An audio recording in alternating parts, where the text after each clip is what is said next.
শুরু করিতেছি মহান আল্লাহর নামে, যিনি পরম করুণাময় এবং অত্যন্ত দয়ালু।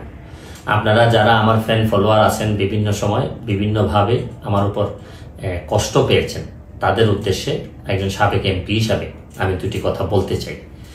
আমি আপনাদের এই সংস্কার, কোটা সংস্কার যে আন্দোলন, এই আন্দোলনে বা বৈষম্য বিরোধী ছাত্র আন্দোলন, এই আন্দোলনে কোটা সংস্কারের জন্য আমি সবসময় আপনাদের সাথে ছিলাম এবং এটাতে যারা আহত নিহত হয়েছেন তাদের পক্ষেও, এই বিচারের পক্ষেও আমি ছিলাম।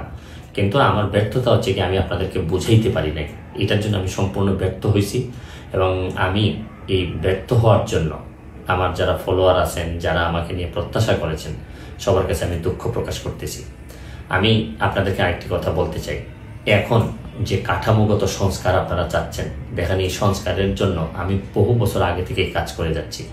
আপনারা দেখেন এই দুর্নীতির বিরুদ্ধে যুদ্ধ গত 15 বছরে আপনারা যে 2-3 জন মানুষ দুর্নীতির বিরুদ্ধে সোচ্চার ছিলেন, এর মধ্যে হয়তো আমাকে একজন আপনারা পাবেন।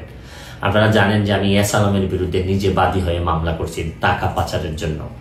আপনারা জানেন যে আওয়ামী লীগের বর্তমান কমিটির যিনি প্রচার সম্পাদক আব্দুস সুবহান গোলাপ, তার আমেরিকাতে 9 বাড়ি থাকা নিয়ে আমি নিজে বাদী হয়ে মামলা করছি।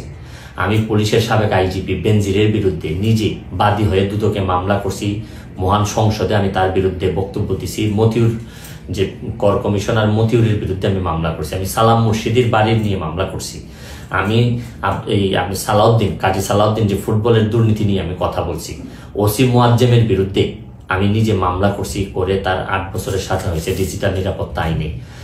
আপনারা জানেন যে জীবনে যত ঝুঁকি ছিল, আপনারা জানেন যে এই কোটা আন্দোলন শুরু হওয়ার 2 সপ্তাহ আগে আমি প্রেস কনফারেন্স করতে বলতে বাধ্য হয়েছি, আমি জিডি করছি যে আমার জীবনের উপর হুমকি আছে এইসব দুর্নীতির বিরুদ্ধে প্রতিবাদ করতে গিয়ে। সুতরাং আমি এই যুদ্ধে সবসময় চেষ্টা করছি। এখন আপনারা যারা যে যুদ্ধ শুরু করছেন, ছাত্র জনতার নেতৃত্বে যে যুদ্ধ, এই যুদ্ধে আমি মনে করি যে দুর্নীতির বিরুদ্ধে যুদ্ধ, এই যুদ্ধে আমি আপনাদের সবসময় আমি আপনাদেরকে দোয়া করি যে আমি যতদিন আসি চেষ্টা করে যাব দুর্নীতির বিরুদ্ধে এই যে যুদ্ধ, এই যুদ্ধে সবসময় শরীক থাকার আমার জায়গা থেকে আমি চেষ্টা করব। এই বলে আজকের মতো বিদায় নিচ্ছি। ভালো থাকুক আমার বাংলাদেশ, ভালো থাকুন সবাই। ধন্যবাদ।